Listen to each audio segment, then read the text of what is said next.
Hello friends, నమస్తే అండి. Welcome back to Valli gardening blogs. Friends, నేను వల్లి. ఫ్రెండ్స్, ఈరోజు వీడియోలో శివుడికి ఎంతో ప్రీతికరమైన మారేడు మొక్క గురించి అయితే వీడియో చేయబోతున్నానండి. మారేడు మొక్క ఎలా పెంచాలి, దీన్ని హెల్దీగా బుషీగా పెంచాలంటే ఎటువంటి కేర్ అండ్ టిప్స్ తీసుకోవాలి అనేది ఈ వీడియోలో చూడబోతున్నాం. మారేడు వృక్షాన్ని మనం బిలవృక్షం అని కూడా పిలుస్తారు. ఇది శివునికి ఎంతో ప్రీతికరమైనది. అదే కాకుండా పురాణాల్లో కూడా దీని గురించి చాలా ప్రాశస్త్యం ఉంది.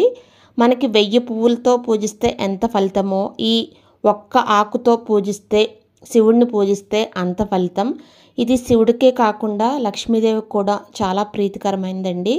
మనం ఇది ఒక్కసారి కనుక ఈ ఆకులు తెచ్చి మనం ఇంట్లో పెట్టుకుంటే 7 రోజుల వరకు అయితే మనం ఈ ఆకులు పూజకు వాడచ్చండి. మనకి వచ్చేది ఎలాగా శివరాత్రి కాబట్టి మనకి దగ్గరలో ఎక్కడైనా మనకి అవకాశం ఉండి దొరికితే ఈ ఆకులు తెచ్చుకుని శివుడిని అయితే పూజించండి, చాలా మంచి జరుగుతుంది. ఇదే కాకుండా దీనికి ఆయుర్వేదంలో కూడా దీనికి చాలా విశిష్టత ఉంది.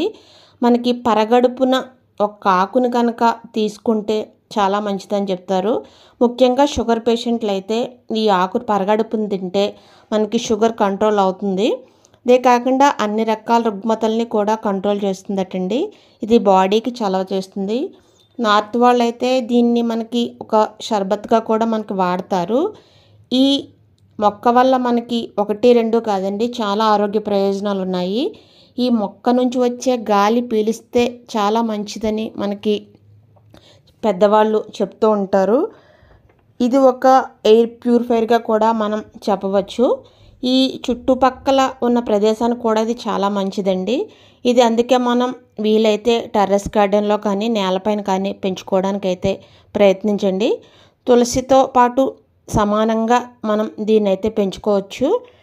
ఇదే కాకుండా ఇప్పటి వరకు అయితే దీని ప్రయోజనాలు అయితే చూసామండి.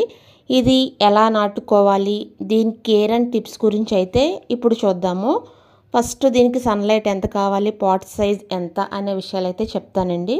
ఫస్ట్ ఈ మారేడు మొక్క అయితే మనం స్టెమ్ కటింగ్ ద్వారా పెంచుకోవచ్చు. ఇదే కాకుండా మనకి దగ్గరలో నర్సరీ ఉంటే నర్సరీ నుంచి అయితే మనం తెచ్చుకోవచ్చు. విత్తనాల ద్వారా అయితే కూడా పెంచుకోవచ్చు అండి. ఎండ విషయానికి వస్తే 6-8 గంటలు ఎండ అయితే కావాలండి. ఇది ముఖ్యంగా పక్కా అవుట్డోర్ ప్లాంట్. ఇది ఎండలో అయితే బాగా బతుకుతుంది. నెక్స్ట్ పాట్ సైజ్ అయితే మనకి 1 మీటర్ అంటే దాదాపుగా 12 ఇంచెస్ పాట్ మనం స్టార్టింగ్లో తీసుకోవాలి. దీనికి ఎందుకంటే వేళ్ళ వ్యవస్థ మనకి బాగా స్ప్రెడ్ అవుతుంది. మనకి రూట్ సిస్టమ్ కూడా పెద్దది అవుతున్నప్పుడు మనకి పాట్ సైజ్ కూడా కరెక్ట్గా ఉండాలి. అప్పుడే మొక్క హెల్దీగా పెరుగుతుంది. మనకి మట్టి విషయానికి వస్తే మనకు అందరికీ తెలిసిందండి, ఫెర్టైల్ సాయిల్, మనకి వెల్ డ్రైన్ సాయిల్, అదే 30% మట్టి, 30% కోకోపీట్, 30% వర్మీ కంపోస్టు, కొద్దిగా శాండ్. మనకి రూట్ సిస్టమ్ బాగా రావడానికి కొద్దిగా నీమ్ పౌడర్ కలుపుకుంటే మనకి ఎటువంటి ఫంగస్ రాకుండా ఉంటుంది. ఇది దేవతా వృక్షం కాబట్టి దీనికి మనం ఉల్లిపాయ కానీ వెల్లుల్లి కానీ బోన్ మీల్ కానీ వాడకుండా మనం ఓన్లీ వాటర్ ఇచ్చి పెంచినా కూడా చాలా బాగా పెరుగుతుందండి.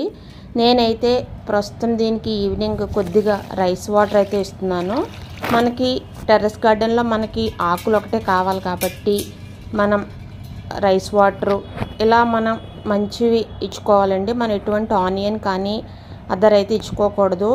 దీనివల్ల మనకి ఎంత ఈ మొక్కను పూజిస్తే, ఈ ఆకుల ద్వారా దేవుణ్ణి పూజిస్తే ఎంత ఫలితం ఉంటుందో, మనం దీన్ని పెంచినప్పుడు కూడా అంతకన్నా పవిత్రంగా అయితే మనం దీన్ని పెంచుకోవాలి కదా. ఈ ఆకు మనకి మిగతా ఆకులు అయితే ఆకులా ఉంటుంది. ఈ ఆకు చూస్తే అచ్చం శివుని త్రినేత్రంలా ఉంటుందండి, అంత విశిష్టమైనది ఈ ఆకు.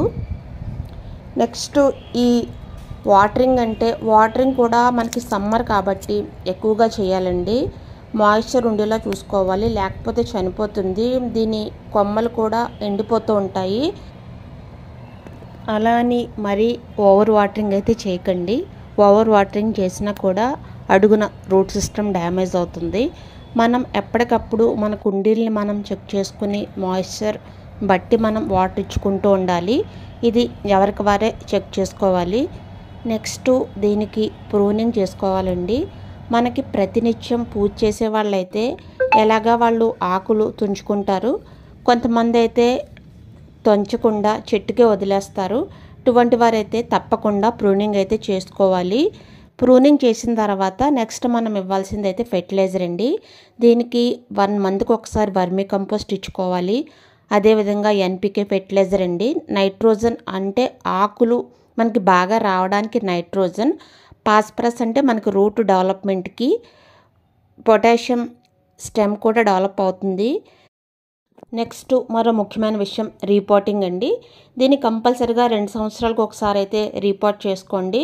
నేను దీన్ని ఆల్రెడీ 12 ఇంచెస్ కుండీలో పెంచుతున్నాను కాబట్టి నేను 14 ఇంచెస్ కానీ 16 ఇంచెస్ కుండీలో కానీ మారుస్తాను. మీరు రీపోర్ట్ చేసేటప్పుడు అడుగున వేరు వ్యవస్థ ఎటువంటి డిస్టర్బెన్స్ అవ్వకుండా రీపోర్ట్ చేయండి, లేకపోతే మొక్క చనిపోయే ఛాన్స్ అయితే ఉంది. ఇక పెస్ట్ విషయానికి వస్తే దీనికి నార్మల్గా వచ్చే మిలిడ్యూ, ఆకులు తినే పురుగు, ఏదైనా ఫంగస్ అది వస్తూ ఉంటాయండి. మనకి దీనికి సొల్యూషన్ అయితే తెలుసు. 15 డేస్కి ఒకసారి నీమ్ ఆయిల్ కానీ పుల్ల మజ్జిగ కానీ స్ప్రే చేయండి. మనకి ఇలా ఆకులు హెల్దీగా బుషీగా రావాలంటే 15 డేస్కి ఒకసారి ఎప్సమ్ సాల్ట్ వాటర్ ఇచ్చుకుంటే ఆకులు ఎప్పుడు అలా గ్రీనిష్గా వస్తూ ఉంటాయండి. ఇంతేనండి వీడియో. మారేడు మొక్క గురించి నాకు తెలిసిన విషయాలైతే మీతో షేర్ చేసుకున్నాను. మీకు ఈ వీడియో ఉపయోగపడింది అనుకుంటే తప్పకుండా లైక్ చేయండి, షేర్ చేయండి, సబ్స్క్రైబ్ చేయండి, పక్కనే ఉన్న బెల్ ఐకాన్ క్లిక్ చేయండి. Thank you friends. Bye bye.